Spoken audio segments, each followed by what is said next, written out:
ನೋಡಿ, ಮಾಜಿ ಶಾಸಕ ಅಖಂಡ ಶ್ರೀನಿವಾಸ ಮೂರ್ತಿ ಅವರು ಈಗ ವಾಪಸ್ ಜೆಡಿಎಸ್ಗೆ ಹೋಗಿದ್ದಾರೆ. ಇವರ ರಾಜಕೀಯ ಪಯಣ ಆರಂಭ ಆಗಿದ್ದು ಅದೇ ಜೆಡಿಎಸ್ ಪಾರ್ಟಿಯಿಂದ.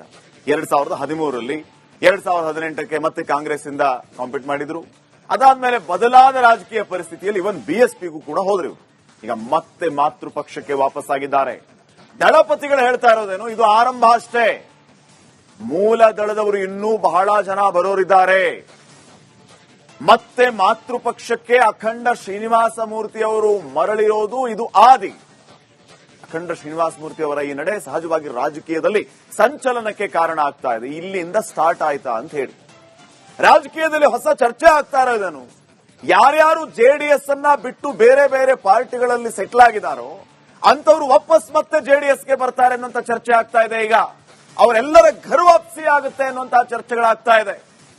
ಸ್ವತಃ ದಳಪತಿಗಳು ಹೇಳ್ತಾ ಇರೋದೇನು ವೇದಿಕೆ ಮೇಲೆ, ಇದು ಆರಂಭ, ಇನ್ನೂ ಬರೋರಿದ್ದಾರೆ, ಬಹಳ ಜನ ಬರೋರಿದ್ದಾರೆ ಅಂತ ಕುಮಾರಸ್ವಾಮಿ ಅವರು ದಳಪತಿಗಳು ಹೇಳ್ತಾ ಇದ್ದಾರೆ. ಅದಕ್ಕೆ ಇದು ಶುಭಾರಂಭ. ಈಗಾಗಲೇ ಪಕ್ಷ ಬಿಟ್ಟು ಹೋದವರಿಗೆ ಜೆಡಿಎಸ್ ಗಾಳ ಹಾಕುವ ಕೆಲಸವನ್ನು ಕೂಡ ಮಾಡ್ತಾ ಇದೆ. ಯಾರ್ಯಾರು ಮೂಲ ಜೆಡಿಎಸ್ನವರು ಇದ್ರು, ಬದಲಾದ ರಾಜಕೀಯ ಪರಿಸ್ಥಿತಿಯಲ್ಲಿ ಜೆಡಿಎಸ್ ಮೇಲೆ ಮುನಿಸಿಕೊಂಡು ಬೇರೆ ಬೇರೆ ಪಾರ್ಟಿಯಲ್ಲಿ ಏನು ಸೆಟ್ಲ್ ಆದವರು ಇದ್ದಾರೆ, ಅವರೆಲ್ಲರ ಮನಸ್ಥಿತಿ ತಿಳಿಯಾಗಿ ಈಗ ವಾಪಸ್ ಮತ್ತೆ ಜೆಡಿಎಸ್ನಲ್ಲಿ ಇಂಟ್ರೆಸ್ಟ್ ತೋರಿಸ್ತಾ ಇದ್ದಾರೆ ಅನ್ನುವಂತ ಮಾತುಗಳು ಕೇಳಿ ಬರ್ತಾ ಇದ್ದಾರೆ. ಅಂತವರಿಗೆ ಗಾಳ ಹಾಕುವಂತ ಕೆಲಸವೂ ಕೂಡ ಆಗ್ತಾ ಇದೆ ಕುಮಾರಸ್ವಾಮಿ ಅವರಿಂದ ಅನ್ನುವಂತ ಮಾತು.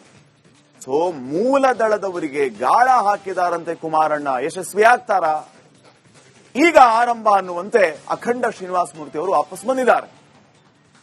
ಸ್ವತಃ ದಳಪತಿಗಳು ಹೇಳ್ತಾ ಇರೋದು ಅಖಂಡ ಮೂಲಕ ಆರಂಭ ಆಗಿದೆ, ಪಿಕ್ಚರ್ ಅಭಿ ಬಾಕಿ ಹೈ, ಬಹಳ ಜನ ಬರೋರಿದ್ದಾರೆ. ಯಾರ್ಯಾರು ಬರ್ತಾರೆ, ಯಾರ್ಯಾರು ಬರಬಹುದು ಅನ್ನುವಂತ ಲೆಕ್ಕಾಚಾರ ಜೆಡಿಎಸ್ ನಲ್ಲಿದೆ. ನೆಕ್ಸ್ಟ್ ಜಮೀರ್, ಜಾರಕಿಹೊಳಿ, ಚಲುರಾಯ ಸ್ವಾಮಿ, ಈಗ ಮಾತಾಡಿದ್ರಲ್ಲ ಮಾಗಡಿ ಬಾಲಕೃಷ್ಣ. ಜಮೀರ್ ಒಬ್ಬನೇ ಹೋಗೋಂಗಿಲ್ಲ, ಅವನ ಮೇಲೆ ಜವಾಬ್ದಾರಿ ಇದೆ, ಹೋದ್ರೆ ನಮ್ಮನ್ನು ಕರ್ಕೊಂಡು ಹೋಗ್ಬೇಕು. ಯಾಕಂದ್ರೆ ದಳದಿಂದ ಅವನೇ ಕರ್ಕೊಂಡ್ ಬಂದಿದೆ ನಮ್ಮನ್ನ ಕಾಂಗ್ರೆಸ್ಗೆ.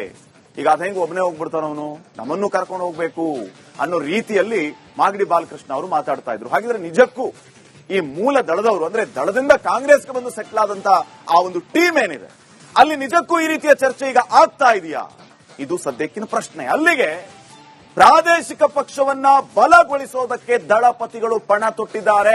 ಅದಕ್ಕೆ ಈ ರೀತಿಯ ಸ್ಟ್ರಾಟಜಿಗಳನ್ನ ಮಾಡ್ತಾ ಇದ್ದಾರೆ. ಒಂದು ಹಂತದಲ್ಲಿ ಯಶಸ್ವಿ ಕೂಡ ಆಗ್ತಾ ಇದ್ದಾರೆ. ಹಾಗಿದ್ರೆ 2028ಕ್ಕೆ ರಾಜ್ಯದಲ್ಲಿ ಹೊಸ ಕ್ರಾಂತಿ ನಡೆಯುತ್ತಾ? ಪ್ರಾದೇಶಿಕ ಪಕ್ಷ ಕಮಾಲ್ ಮಾಡುತ್ತಾ? ಮೈತ್ರಿಯ ಮೂಲಕ ಕಮಾಲ್ ಆಗುತ್ತಾ, ಅಥವಾ ಮೈತ್ರಿಯಿಂದ ಆಚೆ ಬಂದು ಈ ಪ್ರಾದೇಶಿಕ ಪಕ್ಷ ತನ್ನ ಪರ್ಫಾರ್ಮೆನ್ಸ್ ಅನ್ನ ತೋರಿಸುತ್ತಾ? ಎಲ್ಲದಕ್ಕೂ ಕಾಲ ಉತ್ತರ ಕೊಡ್ಲಿಕ್ಕಿದೆ. ನೆಕ್ಸ್ಟ್